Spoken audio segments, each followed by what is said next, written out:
வணக்கம் சகி. இன்னைக்கு நாம பார்க்க போற டாபிக் இருக்கே, அது ரொம்பவே சுவாரஸ்யமானது, அதே சமயம் நம்ம ஒவ்வொருத்தரோட மனசுக்கும் ரொம்ப நெருக்கமானது. குணமுள்ள பெண்களுக்கு மட்டுமே தெரியக்கூடிய அந்த தெய்வீக அறிகுறிகள். இத பத்தி தான் இன்னைக்கு நாம அலச போறோம். இப்ப நான் இப்படி சொன்ன உடனே சில பேர் என்ன சொல்லுவாங்க தெரியுமா? ஏன்பா எல்லாருமே நல்லவங்க தானே, இதுல என்ன ஸ்பெஷல் அப்படின்னு கேட்பாங்க. உண்மைதான், உலகத்துல எல்லா பெண்களுமே ஏதோ ஒரு விதத்துல நல்லவங்க தான். ஆனா ஒரு வீட்ல விளக்கேத்துறதுக்கும் அந்த வீடே விளக்கா மாறி மத்தவங்களுக்கு ஒளி கொடுக்கற அந்த தன்மைக்கும் ஒரு வித்தியாசம் இருக்கு பாருங்க. அந்த வித்தியாசம்தான் ஒரு குணமுள்ள பெண்ணோட அடையாளம். நம்ம ஊர்ல மங்கையராய் பிறப்பதற்கே நல்ல மாதவம் செய்திடல் வேண்டும்னு கவிமணி சொன்னாரு. ஆனா நான் என்ன சொல்வேன்னா, அந்த மங்கையருக்குள்ள இப்படி ஒரு தெய்வீக குணம் அமைகிறதுக்கே அது அந்த பொண்ணு மட்டும் செஞ்ச புண்ணியம் கிடையாது, அந்த குடும்பமே செஞ்ச பெரும் மாதவம். தெய்வீகம்னா என்னங்க? அது ஏதோ மந்திரம் போடுறதுலயோ இல்ல வரம் கொடுக்கறதுலயோ மட்டும் இல்ல. ஒரு இக்கட்டான நேரத்துல அந்த பொண்ணு கொடுக்கற தைரியம், ஒரு சோகமான நேரத்துல அவங்க காட்டுற அந்த தாயுள்ளம், ஒரு மனுஷன் தடம் மாறி போகும்போது அவனை சத்தம் போடாம தன் அன்பாலேயே திருத்துற விதம், இதெல்லாம் தான் நிஜமான தெய்வீகம். அறிவியல் வேணும்னா சொல்லட்டும், இந்த உலகம் சூரியனை சுத்தி தான் ஓடுதுன்னு. ஆனா யதார்த்தமான உண்மை என்ன தெரியுமா? ஒரு சராசரி இன்னிய குடும்பம் அந்த வீட்டு பெண்ணோட குணத்தை சுத்தி தான் ஓடிக்கிட்டு இருக்கு. அவங்க முகத்துல ஒரு சின்ன வருத்தம் தெரிஞ்சா போதும், அந்த வீடே இருண்டு போன மாதிரி ஆயிடும். அதுவே அவங்க ஒரு புன்னகை பூத்தாங்கன்னு வைங்க, அந்த இடமே ஒரு மங்களகரமான கோவிலா மாறிடும். வாசல்ல இருக்கிற செடி கூட அவங்க சிரிப்புல தான் பூக்கும் போலன்னு நமக்கே தோணும். இந்த உலகத்துல எவ்வளவோ அழகான விஷயங்கள் இருக்கலாம். ஆனா நாம அழகா இருக்கோங்கிற ஒரு சின்ன கர்வம் கூட இல்லாம வெறும் அன்பாலேயே ஒரு ராஜ்யத்தையே கட்டி போடுற ஒரு பெண்ணோட குணத்துக்கு முன்னாடி மத்த எல்லாமே தோத்து போயிடும். இப்ப நான் சொல்ல போற இந்த ரகசியங்கள் எல்லாம் ஏதோ புத்தகத்துல படிச்சதோ இல்ல கூகுள்ல தேடி எடுத்ததோ இல்லைங்க. நம்ம வீட்ல நம்ம அம்மா கிட்டையும் பாட்டி கிட்டையும், நமக்காகவே வாழற சகோதரி மனைவி கிட்டையும் நாம அன்றாடம் பாக்குற சின்ன சின்ன அதிசயங்கள் தான். அந்த அதிசயங்களை ஒவ்வொன்னா இப்ப விரிவாக பார்ப்போமா? தயாராயிருங்க. உங்களை நீங்களே இந்த அறிகுறிகள் மூலமா செக் பண்ணிக்க போறீங்க. முதலாவது ரகசியம் என்னன்னு பாத்தீங்கன்னா, அது அந்த பெண்ணோட முகத்துல எப்பவும் குடியிருக்கிற அந்த ஒரு விதமான தெய்வீக அமைதி தான் சகி. என்னதான் சுத்தி நடக்கிற விஷயங்கள் எல்லாம் தலைகீழா மாறினாலும், வீட்ல ஏகப்பட்ட பிரச்சனைகள் வரிசையா வந்து நின்னாலும், ஒரு குணமுள்ள பெண் மட்டும் ஒரு இமயமலை மாதிரி அசைக்க முடியாத நிதானத்தோட இருப்பாங்க. அவங்க கிட்ட இருக்கிற அந்த ஒரு பெரிய பிளஸ் பாயிண்டே அவங்க நிதானமா இருக்கிறது தான். இன்னைக்கு இருக்கிற அவசர உலகத்துல எதற்கெடுத்தாலும் டென்ஷன் ஆகி சின்ன விஷயத்துக்கு கூட மத்தவங்கள சீண்டி பார்த்து சத்தம் போடுறது தான் இயல்புன்னு ஆகிப்போச்சு. ஆனா இந்த தெய்வீக குணம் கொண்ட பெண்கள் மட்டும் ஒரு இக்கட்டான நேரத்துல அந்த பிரச்சனைக்கான தீர்வை ரொம்ப அமைதியா யோசிப்பாங்க. அவங்க சத்தமா பேசி நாம பார்த்திருக்கவே முடியாது. ஆனா அவங்க மெதுவா சொன்னாலும் அதுல ஒரு மந்திர சக்தி இருக்கும், அந்த பேச்சுல ஒரு நியாயம் இருக்கும். மத்தவங்க எல்லாம் ஐயோ இப்ப என்ன பண்றது, எல்லாம் முடிஞ்சு போச்சே அப்படின்னு பதறி போய் கைப்பசஞ்சு நிக்கும்போது, இவங்க மட்டும் தான் முகத்துல ஒரு சின்ன புன்னகையை வச்சுக்கிட்டு அந்த பதற்றத்தை வெளியே காட்டாம, சரி விடுங்க பாத்துக்கலாம், இதுக்கு மேல இதுல வருத்தப்பட என்ன இருக்கு, அடுத்து என்ன பண்ணணுமோ அதை செய்வோம் ஒரு வார்த்தை சொல்வாங்க பாருங்க. அந்த ஒரு செகண்ட்ல அந்த வீட்டோட மொத்த பயமும் பஞ்சு மாதிரி பறந்து போயிடும். இது ஏதோ சாதாரண ஒரு குணம் கிடையாதுங்க. தான் இருக்கிற இடத்த சுத்தி ஒரு பாசிட்டிவான அதிர்வை உருவாக்குற ஒரு பெரிய சக்தி இது. அவங்க கிட்ட பேசுறவங்களுக்கு ஒரு நிம்மதி கிடைக்கும். அவங்க பக்கத்துல சும்மா ஒரு 5 நிமிஷம் உட்கார்ந்தாலே நம்ம கவலை எல்லாம் ஏதோ பனி மாதிரி உருகி போன மாதிரி ஒரு ஃபீல் வரும். யாரையும் மட்டம் தட்டி பேசாம, மத்தவங்க பண்ற தப்ப கூட 4 பேருக்கு முன்னாடி சொல்லி அவங்கள அசிங்கப்படுத்தாம, தனியா கூப்பிட்டு மென்மையா எடுத்து சொல்லி அவங்கள சரி பண்ற அந்த பக்குவம் இருக்கே, அதுதான் அவங்க கிட்ட இருக்கிற அந்த முதல் தெய்வீக அடையாளம். ஒரு மனுஷன் தப்பு பண்ணும்போது அவனை அடிச்சு திருத்துறத விட ஒரு பெண்ணோட இந்த அமைதியான அணுகுமுறை அவனை தன் தப்ப நினைச்சு வெக்கப்பட வைக்கும் பாருங்க. அங்கதான் அவங்க ஜெயிக்கிறாங்க. இந்த ஒரு குணம் ஒரு பெண்ணுகிட்ட இருந்தாலே போதும், அந்த வீடு என்னைக்கும் ஒரு கோவிலாதான் இருக்கும். அங்க வர்றவங்க எல்லாருக்கும் ஒரு நிம்மதி தானாவே வந்து சேரும். இதுதான் அந்த முதல் ரகசியம். இரண்டாவது ரகசியம் என்னன்னு பாத்தீங்கன்னா, அது அந்த பெண்ணோட கைவண்ணத்துல இருக்கிற அந்த அக்ஷய பாத்திரம் மாதிரியான ஒரு தாயுள்ளம் தான் சகி. ஒரு குணமுள்ள பெண்ணோட மிக முக்கியமான அடையாளம் என்னன்னா, அவங்க தன்னோட பசியை விட மத்தவங்களோட பசிக்கு கொடுக்கிற முக்கியத்துவம் தான். நீங்க கவனிச்சு பாத்தீங்கன்னா தெரியும், வீட்ல வசதி கம்மியா இருந்தா கூட யாராவது ஒருத்தர் வீட்டு வாசல்ல வந்து நின்னாலோ இல்ல திடீர்னு ஒரு விருந்தாளி வந்தாலோ ஒரு நிமிஷம் கூட யோசிக்காம வாங்க முதல்ல சாப்பிடுங்கன்னு சொல்லுவாங்க பாருங்க. அந்த ஒரு தாராள மனசு இருக்குதே, அதுதான் நிஜமான மகாலட்சுமி கடாட்சம். அவங்க சமைக்கிற சாப்பாட்டுல என்னதான் உப்பு புளி காரம் இருந்தாலும் அதையெல்லாம் தாண்டி அன்புங்கிற ஒரு ரகசிய மசாலாவை அவங்க சேர்ப்பாங்க. அதனாலதான் என்னவோ ஒரு 5 நிமிஷத்துல அவங்க செஞ்சு கொடுக்கற அந்த ஒரு தட்டு சாதம் இருக்குதே, அதுல கிடைக்கிற ருசி எந்த ஒரு பெரிய ஹோட்டல்ல சாப்பிட்டாலும் கிடைக்காது. தன் தட்டுல சாப்பாடு கம்மியா இருந்தாலும் எனக்கு இன்னைக்கு பசி இல்ல, நீங்க நல்லா சாப்பிடுங்கன்னு சொல்லி மத்தவங்க வயிறு நிறைஞ்சதை பார்த்துட்டு சந்தோஷப்படுற அந்த ஒரு தியாகம் இருக்கே, அது சாதாரண மனுஷங்களுக்கு வராதுங்க. அது ஒரு தெய்வீக குணம். அந்த பெண்ணோட கைராசி அப்படிப்பட்டது. அவங்க கை பட்டாலே அந்த இடத்துல ஒரு சுபிக்ஷம் உண்டாகும். ₹1 கூட கையில இல்லாத நேரத்துல கூட வீட்டுக்கு வந்தவங்கள ஒரு டம்ளர் தண்ணி கொடுத்தாவது இன்முகத்தோட உபசரிக்கிற அந்த பண்பு தான் அவங்கள ஒரு நடமாடும் தெய்வமா மாத்துது. எந்த வீட்ல ஒரு பெண் இந்த மாதிரி பசி அறியும் தாய் உள்ளத்தோட இருக்காங்களோ அந்த வீட்ல என்னைக்குமே வறுமைங்கிறது நிலைக்காது. அந்த அக்ஷய பாத்திரம் என்னைக்கும் குறையாம அள்ளி அள்ளி கொடுத்துக்கிட்டே இருக்கும். 3வது ரகசியம், அது அந்த பெண்ணோட மனசுல இருக்கிற அந்த ஆலமரம் போன்ற விட்டு கொடுக்கும் தன்மையும் சகிப்பு தன்மையும் தான் சகி.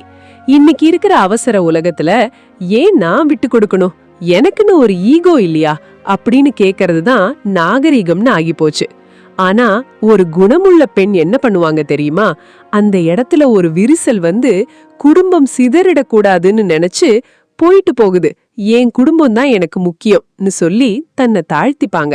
இது அவங்களோட பலவீனம் கிடையாதுங்க, இதுதான் அவங்களோட ஆக பெரிய பலம். நீங்க கவனிச்சு பாத்திருக்கீங்களா, பண்டிகை நேரத்துல வீட்ல இருக்கிற எல்லாருக்கும் புது துணி எடுத்துட்டு கடைசியில தனக்குன்னு வரும்போது எனக்கு என்னங்க பழைய புடவையே நல்லதா இருக்கு, புள்ளைங்களுக்கு எடுத்தாச்சுல்ல அதுவே போதும்னு ஒரு சிரிப்போட சொல்லுவாங்க பாருங்க. அந்த ஒரு தியாகத்துல தான் அந்த வீடே நிமிந்து நிக்குது.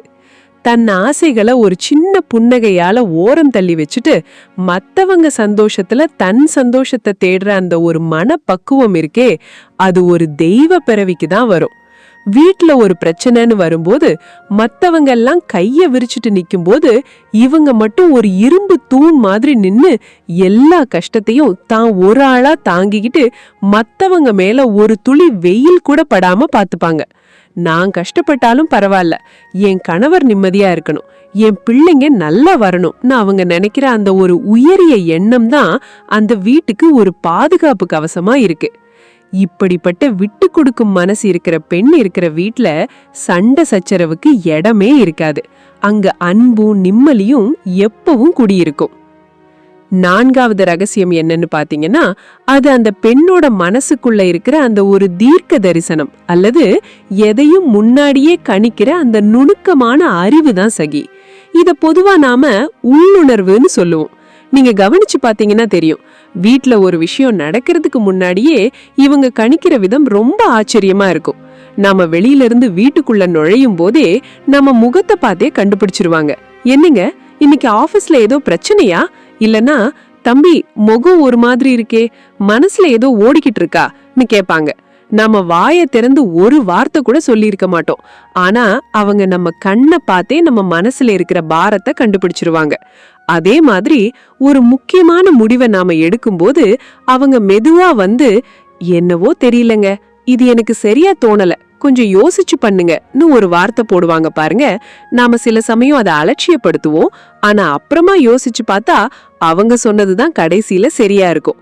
குடும்பத்துக்கு ஒரு கஷ்டம் வரப்போகுதுன்னாவோ இல்ல ஒரு கெட்ட சகவாசம் ஒருத்தரை தேடி வருதுன்னாவோ அத முதல்ல மோப்பம் பிடிக்கிறது அந்த பெண்ணோட அந்த தெய்வீக உணர்வு தான்.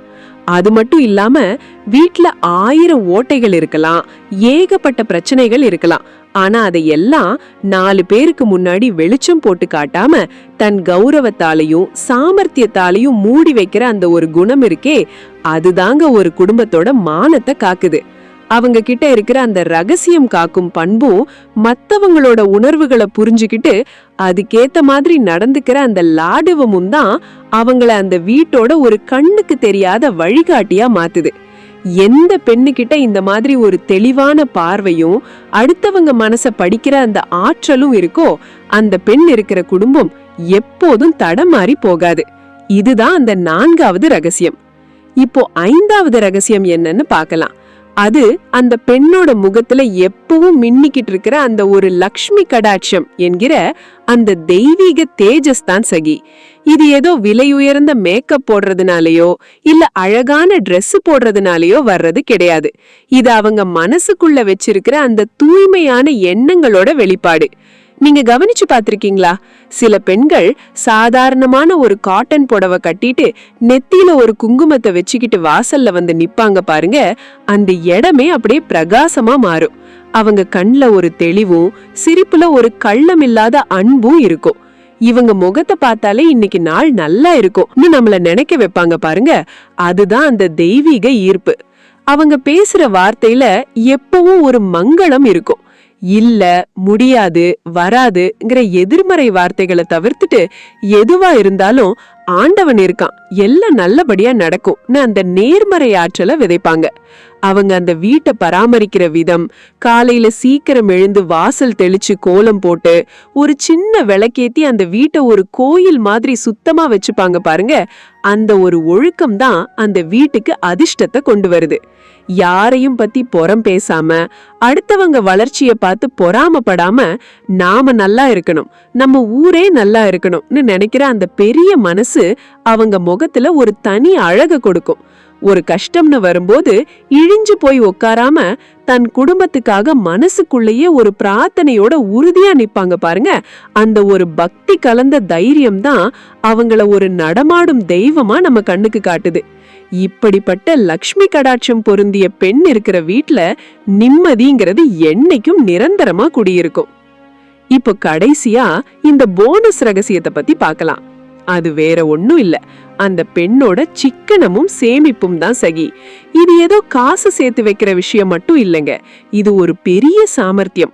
ஒரு குணமுள்ள பெண் தன் கணவர் கஷ்டப்பட்டு கொண்டு வந்து கொடுக்கிற அந்த பணத்தை வீணடிக்காம நாளைக்கு ஒரு அவசரத்துக்கு வேணுமேன்னு சொல்லி யாருக்கும் தெரியாம அந்த அஞ்சரை பெட்டியிலையும் சின்ன உண்டியல்லையும் சேர்த்து வைப்பாங்க பாருங்க. அதுதாங்க அந்த வீட்டோட எமர்ஜென்சி ஃபண்ட். வீட்ல ஒரு பண நெருக்கடி வரும்போது நாம கைய பிசைஞ்சு நிக்கும் போது மெதுவா வந்து ஒரு தொகைய கையில கொடுத்து, இந்தாங்க, இத வச்சு இப்போதைக்கு சமாளிங்கன்னு சொல்லுவாங்க பாருங்க. அந்த நிமிஷம் அவங்க நமக்கு ஒரு பெரிய மந்திரவாதியா தெரிவாங்க. தன் ஆசைக்காக ஒரு புது புடவை எடுக்காம அந்த பணத்தை சேமிச்சு வச்சு குடும்பத்தை ஒரு இக்கட்டான நேரத்துல காப்பாத்துற அந்த மனசு இருக்கே, அது ஒரு பெரிய தெய்வீக ரகசியம். அவங்க கைப்பட்டாலே அந்த பணம் பல மடங்கா பெருகும்னு சொல்லுவாங்க. அது ஏன்னா அவங்க அத ஒரு பிரார்த்தனை மாதிரி அந்த பணத்தை மதிக்கிறாங்க. இதுவரைக்கும் நாம பார்த்த இந்த 6 ரகசியங்களும் ஏதோ கதையில வர்றது கிடையாது. இது நம்ம ஒவ்வொருத்தரோட வீட்லயும் இருக்கிற ஒரு பெண்ணோட நிஜமான அடையாளம். ஒரு பெண் நினைச்சா ஒரு வீட்டை சொர்க்கமா ஆக்க முடியும். அதே சமயம் அவங்க மனசு வருத்தப்பட்டா அந்த வீடே சோபை இழந்தும் போயிடும். அதனாலதான் நான் சொல்றேன், ஒரு பெண்ணோட உருவத்தை விட அவங்களோட குணம் தான் அந்த வீட்டுக்கு கிடைச்ச மிகப்பெரிய சொத்து. குணமுள்ள பெண்கள் இருக்கிற இடத்துல பணம் இருக்குதோ இல்லையோ கண்டிப்பா நிம்மதி இருக்கும். அந்த பெண்கள் செய்யற தியாகமும் அவங்க காட்டுற அன்பும் எப்போதும் வீண் போகாது. அவங்க கிட்ட இருக்கிற அந்த பொறுமை, அந்த நிதானம், அந்த பாசம், இது எல்லாமே அவங்கள சுத்தி ஒரு தெய்வீக வட்டத்தை உருவாக்குது. இந்த உலகத்துல இருக்கிற எல்லா ஆண்களுக்கும் நான் ஒன்னே ஒன்னு சொல்லிக்கிறேன், உங்க வீட்ல இருக்கிற அந்த தெய்வத்தை, அதாவது அம்மாவோ மனைவியோ சகோதரியோ யாராக இருந்தாலும் மதிக்க கத்துக்கோங்க. அவங்க முகத்துல ஒரு சின்ன புன்னகைய நீங்க வரவழைச்சாலே போதும், உங்க வாழ்க்கையில வர்ற அத்தனை தடைகளையும் தாண்டறதுக்கான சக்தி உங்களுக்கு தானாவே வந்துடும். ஏன்னா தெய்வம் எங்கேயோ கல்லா சிலையா இல்லைங்க, குணமுள்ள ஒவ்வொரு பெண்ணோட மனசுக்குள்ளேயும் அந்த தெய்வம் குடியிருக்கு. அந்த தெய்வத்தை உங்க வீட்லயே நீங்க கொண்டாடுங்க. இவ்ளோ நேரம் நான் பேசினதை ரொம்ப அமைதியா ரசிச்சு கேட்டவங்க எல்லாருக்கும் என் மனமார்ந்த நன்றிகள். நம்ம வீட்டு பெண்களை போற்றுவோம், நம்ம வாழ்க்கைய அழகாக்குவோம். இதே மாதிரி இன்னும் நிறைய சுவாரஸ்யமான மனசுக்கு நெருக்கமான விஷயங்களை பத்தி நான் பேசியிருக்கேன். அதையெல்லாம் நீங்க பார்க்கணும்னு நினைச்சீங்கன்னா நம்ம சேனல்ல இருக்கிற ஒரு தோழியின் குரல் அப்படிங்கிற பிளேலிஸ்ட ஒரு வாட்டி செக் பண்ணி பாருங்க. உங்க மனசுல இருக்கிற கவலைகளுக்கு ஒரு மருந்தாவோ இல்ல உங்க வாழ்க்கைக்கு தேவையான ஒரு சின்ன தெளிவோ உங்களுக்கு அந்த வீடியோக்கள் மூலமா கிடைக்கலாம். மறக்காம அந்த பிளேலிஸ்ட்ல இருக்கிற வீடியோக்களை பாருங்க. உங்க கருத்துக்களை என் கூட பகிர்ந்துக்கோங்க. அந்த தெய்வத்தின் மேல உங்களுக்கு அசைக்க முடியாத நம்பிக்கை இருந்தாலோ மறக்காம கமெண்ட் பாக்ஸ்ல தெய்வமே துணை அப்படின்னு கமெண்ட் பண்ணுங்க. மீண்டும் வேற ஒரு நல்ல சுவாரஸ்யமான வீடியோல நான் உங்களை சந்திக்கிறேன். தேங்க்யூ சகி.